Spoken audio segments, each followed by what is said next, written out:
A special thank you to each of our subscribers who make this channel possible. Here's today's story. In a bold move that has sparked significant debate, President Donald Trump signed an executive order on Monday aimed at criminalizing the act of burning the American flag. The directive instructs the Justice Department to explore avenues for prosecuting individuals who burn the flag, particularly in contexts that could incite violence. However, legal experts are quick to point out the constitutional challenges that this order faces, primarily due to the protections afforded by the First Amendment. Trump's announcement came amidst a backdrop of rising tensions and protests, particularly in response to various political and social issues in the United States. During the signing ceremony in the Oval Office, Trump declared, "You burn a flag, you get 1 year in jail. You don't get 10 years. You don't get 1 month. You get 1 year in jail." While the president's statement about potential jail time aligns with existing federal laws regarding incitement of violence, the practicality of enforcing such a measure is highly questionable. The landmark Supreme Court decision in Texas v. Johnson, 1989, established that flag burning is a form of protected speech under the First Amendment, rendering any attempts to ban it constitutionally problematic. Legal analysts have noted that for the Trump administration to successfully prosecute individuals for flag burning, they would need to prove that the act was intended to incite imminent violence, a challenging standard to meet under the Brandenburg test. Thomas Berry from the Cato Institute highlighted the difficulty of securing convictions under these circumstances, stating, "It's very difficult to successfully prosecute an incitement charge because the prosecution needs to prove not only that the speech was likely to cause imminent violence, but that it was intended to." This high bar for prosecution raises questions about the true motivations behind the executive order.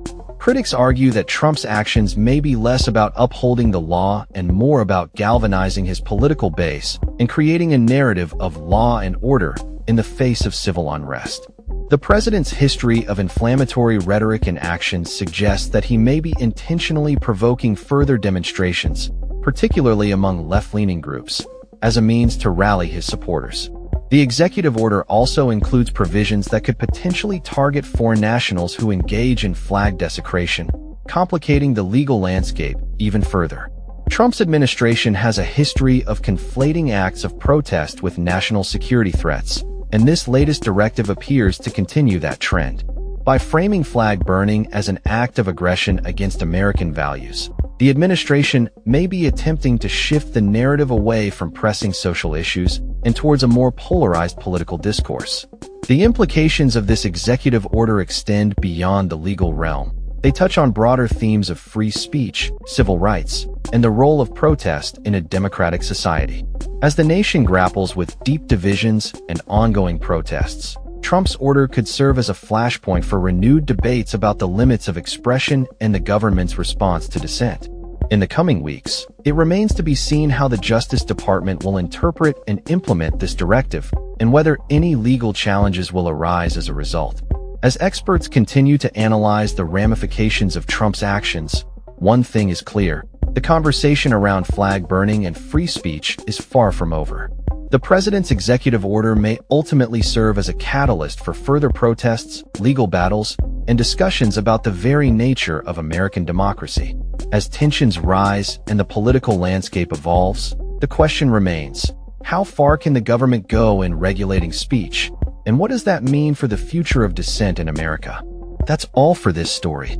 We upload videos every day covering many different subjects, so hit that subscribe button to stay informed. Thanks for watching.